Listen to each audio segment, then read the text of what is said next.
PDM का दौर है और इस दौर के अंदर कराची शहर के अंदर 18 लोगों का मर जाना कोई अहमियत ही नहीं रखती है। एक बड़ी आम सी बात है, एक अखबार के अंदर कोई छोटा सा कॉलम आया, मैंने देखा और उसके अंदर हमने पढ़ा कि 18 लोगों का इंतकाल हो गया, उसके ऊपर और कोई बात ही नहीं हो रही है। और अगर यही आज से कुछ एक साल पहले होता तो हर कोने से चीखों की आवाज़ आ रही होती। बहुत ही अफसोसनाक सूरत हाल है। ये वाक़या कराची के मवाजगोट के इलाके के अंदर केमाड़ी के अंदर हुआ है, जिसमें 18 अफराद जो हैं वो इंतकाल कर गए हैं जहरीली गैस को इनहेल करने की वजह से।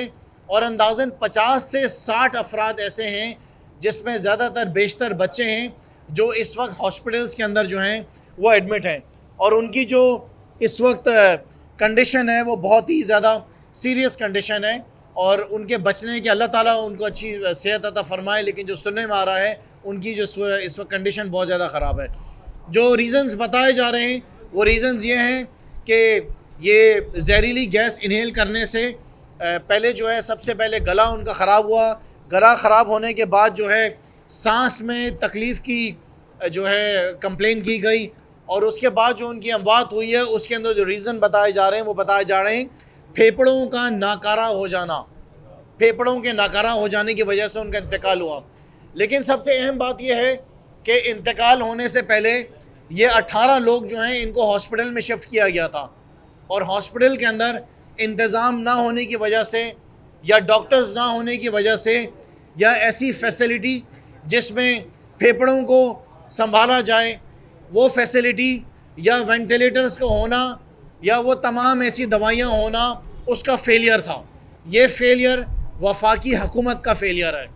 और जो दो वफाकी वज़ीर, एक वफाकी वज़ीर जिनका नाम कादिर पटेल है और दूसरी जो सूबाई वज़ीर हैं जिनका नाम अज़रा पेचियो साहिबा है, ये दोनों वो अफराद हैं जो कि 18 लोगों की अमवात के जो हैं वो डायरेक्टली ज़िम्मेदार हैं और दोनों का ताल्लुक़ जो है वो पाकिस्तान पीपल्स पार्टी से है। और मज़े की बात यह है कि जो वफाकी वज़ीर हैं ये उनका हल्का भी है जहाँ से ये MNA बने हैं और जो सूबाई वज़ीर हैं अज़रा पेचियो साहिबा वो आसिफ अली जरदारी साहब की जो हैं वो हमशीरा हैं। इन 18 जो अमवात हुई हैं उनकी ज़िम्मेदार कादिर पटेल और उनके साथ साथ अज़रा पेचियो साहिबा हैं। मेरा सवाल यह है कि जब ये फैक्ट्रियाँ खुली थी तो उस वक्त डिप्टी कमिश्नर क्या कर रहे थे? जिस वक्त ये जहरीली गैस जो है उसके एमिशंस हो रहे थे तो उस वक्त जो है फैक्ट्री से रिलेटेड जितने भी डिपार्टमेंट्स हैं वो कहाँ पर थे? जो माहौलियात का डिपार्टमेंट है, इन्वायरमेंट डिपार्टमेंट, वो कौन सी नींदें जो है वो अपनी सो रहा था और उसने इसका नोटिस जो है वो क्यों नहीं लिया? जो हेल्थ डिपार्टमेंट का जितना भी अमला है वो जब डॉक्टर्स के पास 18 अफराद पहुँचे तो वो अमला कहाँ पे था? वेंटिलेटर्स अवेलेबल नहीं थे तो वो उन तमाम पेशेंट्स को, वो मासूम बच्चों को जो आज इंतकाल कर गए, उनको प्राइवेट हॉस्पिटल्स में क्यों नहीं भेजा गया? जिस तरह प्राइवेट हॉस्पिटल में आसिफ अली जरदारी साहब जाके लेट जाते हैं उसी तरीके से इन 18 अफराद को क्यों नहीं भेजा गया? सिर्फ ये कह देना कि चीफ मिनिस्टर साहब ने नोटिस ले लिया, उस नोटिस से क्या होता है? मैं पूछना चाहता हूँ कि इन फैक्ट्रियों को खोलने की इजाज़त किसने दी? वो कौन सा मिनिस्टर है फैक्ट्रियों का जिसके अंडर ये आता है, जो डिपार्टमेंट फैक्ट्रीज़ का आता है? जहाँ तक मेरी मालूमात है जिस वक्त ये फैक्ट्रियाँ खुली थी उस वक्त फैक्ट्रियों का जो मिनिस्टर था वो सईद गनी था।